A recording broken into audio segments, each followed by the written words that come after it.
Most people assume belly fat is just stubborn fat sitting under the skin, something that will eventually disappear if they eat less or push harder in the gym. But if you've ever noticed that your midsection is the last place to change, even when you're doing everything right, that experience isn't a failure of discipline. It's a misunderstanding of how visceral fat actually works. This deeper form of belly fat doesn't follow the same rules as surface fat. It lives closer to your organs. It behaves differently, and it responds to a completely different set of metabolic signals. That's why so many people feel frustrated doing intense workouts, sweating more, cutting calories, and still seeing their waistline barely move. The effort isn't the issue, the signal is. And once you understand that distinction, the entire conversation around walking, metabolism, and fat loss starts to change. This video isn't about pushing harder or doing more. It's about seeing what's really happening beneath the surface, where visceral fat quietly influences insulin, energy levels, and long-term metabolic health. By the end, you'll understand why lighter, more controlled movement often succeeds where harder training fails, and which small adjustment makes this process work faster without walking longer or forcing intensity. Most people picture body fat as one uniform layer spread evenly under the skin, something you can pinch, measure, and slowly shrink over time. But visceral fat doesn't live in that visible space. It sits deep inside the abdominal cavity, wrapped around vital organs like the liver and intestines, where metabolic activity runs much hotter than it ever does in surface fat. That location alone changes everything. Visceral fat isn't passive storage. It's biologically active tissue, constantly releasing chemical signals that influence how your body handles energy, blood sugar, and inflammation.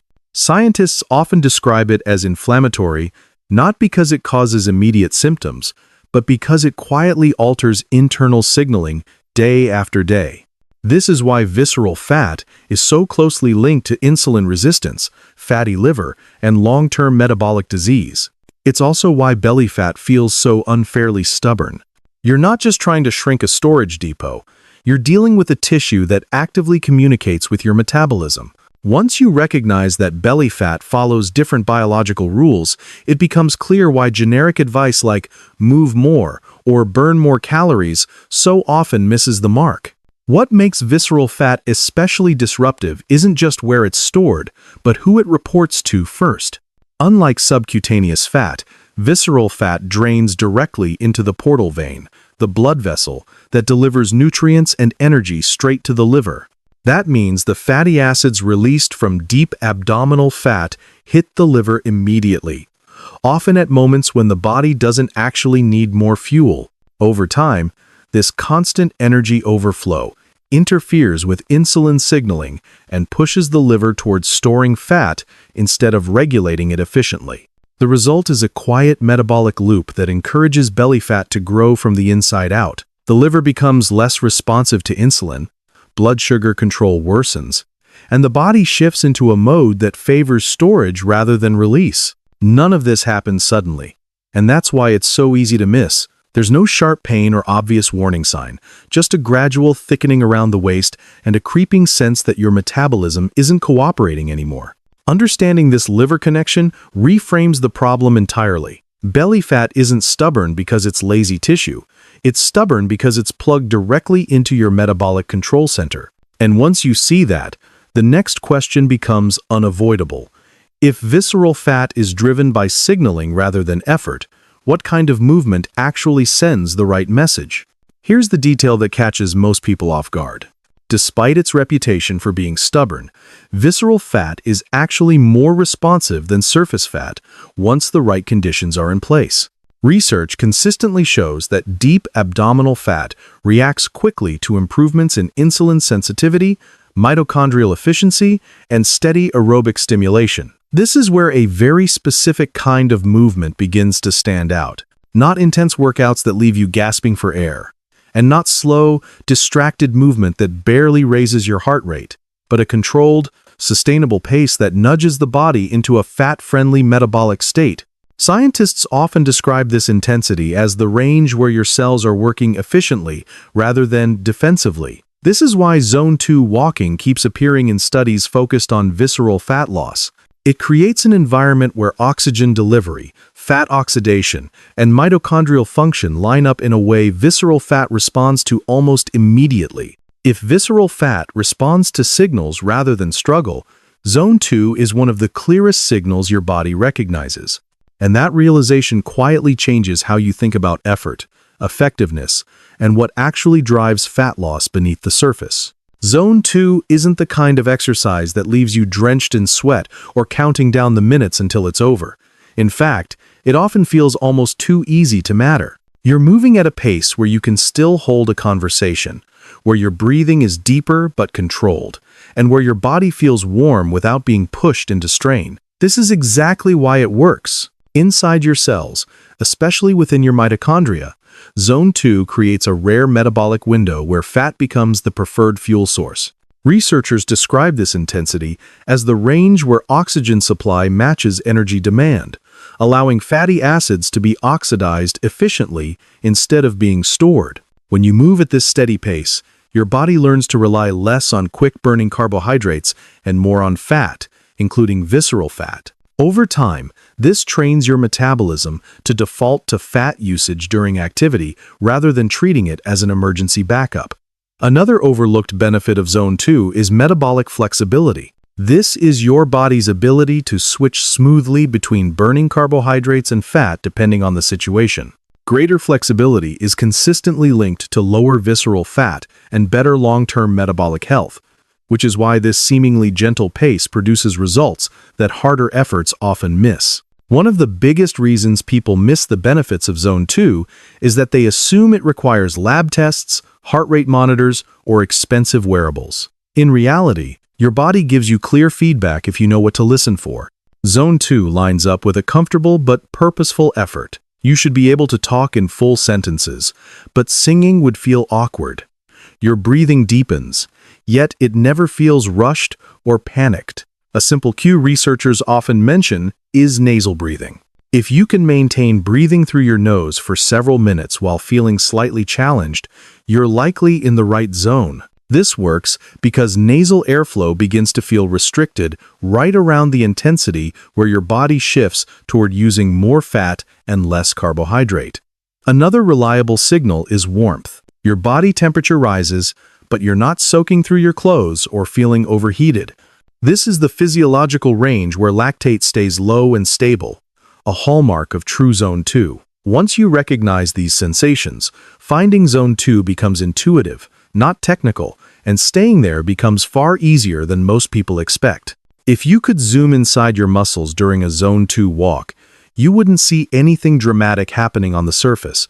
There's no explosive effort, no visible strain, but beneath that calm exterior, a quiet transformation is underway. Your mitochondria, the structures responsible for producing cellular energy, begin working at a pace they're designed for, not overloaded by intensity and not idle from inactivity. This steady demand encourages them to become more efficient and, over time, more numerous.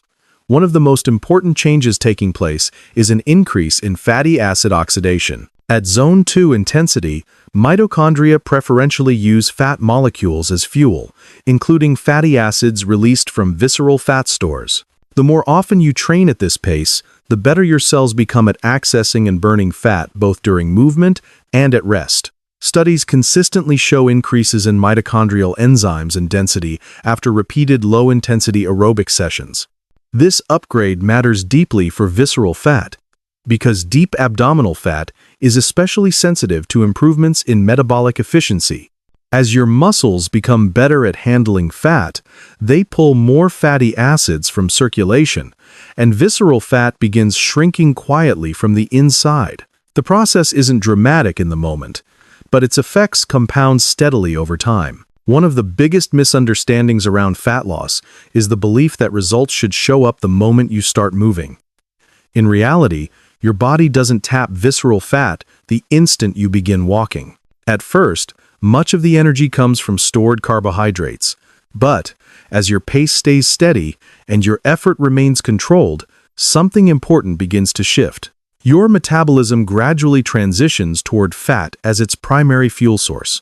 This transition depends on oxygen availability, insulin sensitivity, and mitochondrial readiness, all of which improve with consistent zone 2 exposure. Scientific studies show that when low-intensity aerobic movement is sustained long enough, carbohydrate demand drops and fat oxidation rises, making visceral fat far more accessible. The timing of this shift varies from person to person, but the pattern is remarkably consistent.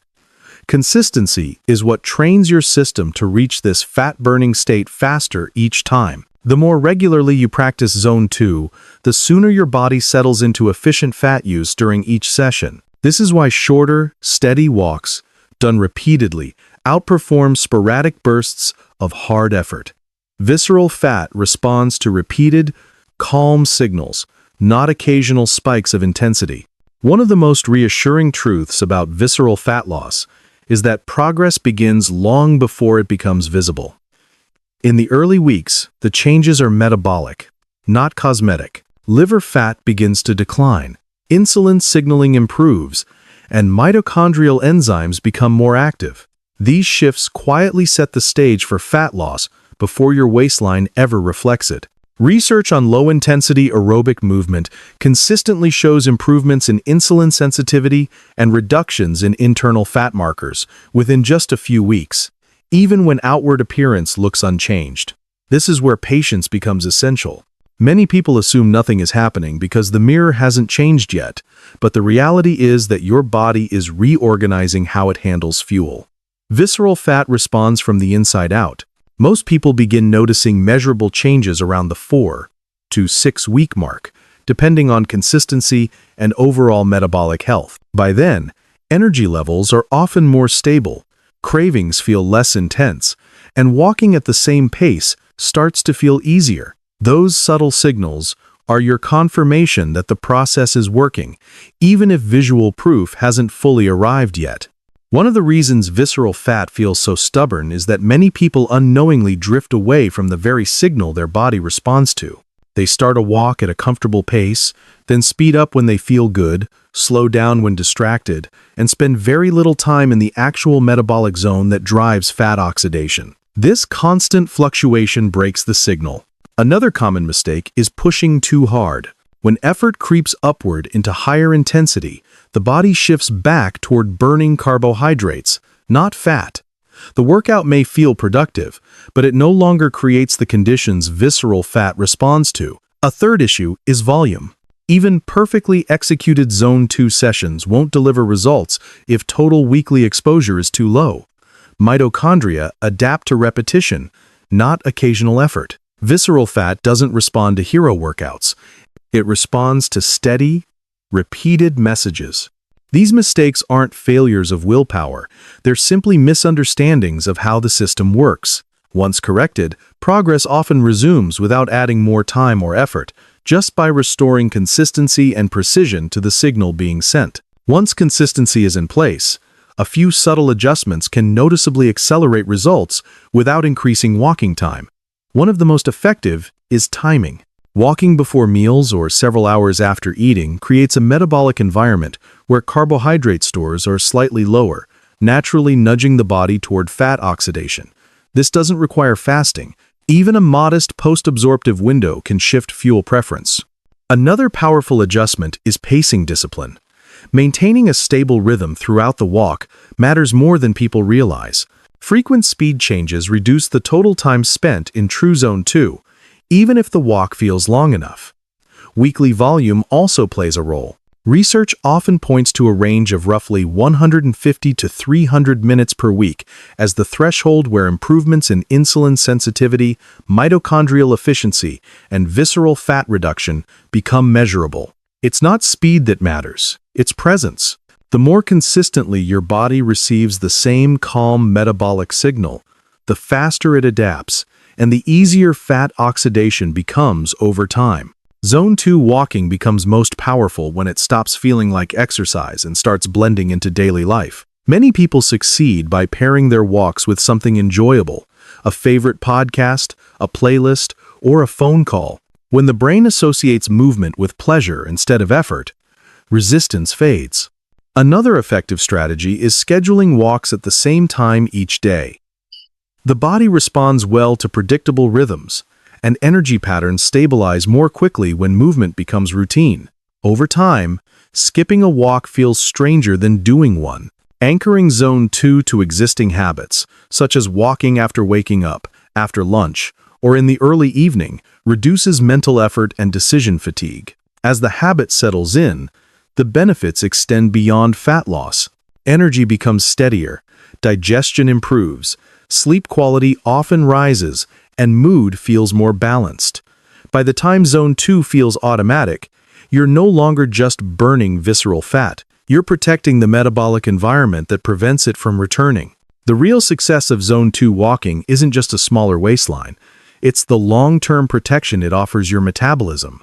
Consistent low-intensity movement keeps insulin sensitivity high, cortisol levels stable, and mitochondrial function resilient. This combination makes visceral fat less likely to accumulate in the first place. When movement becomes rhythm rather than punishment, the body no longer feels the need to store energy defensively around the organs. Instead, it learns to trust that fuel will be used, not wasted. That's why the benefits of Zone 2 compound over years, not weeks. Energy crashes become less frequent. Blood sugar stays more stable between meals, and overall metabolic flexibility improves. None of this requires extreme effort or constant discipline. It requires understanding the signal your body responds to and repeating it calmly and consistently. When movement stops feeling forced and starts feeling natural, metabolism finally changes, and that quiet shift is what makes visceral fat loss sustainable, predictable, and far easier than most people expect.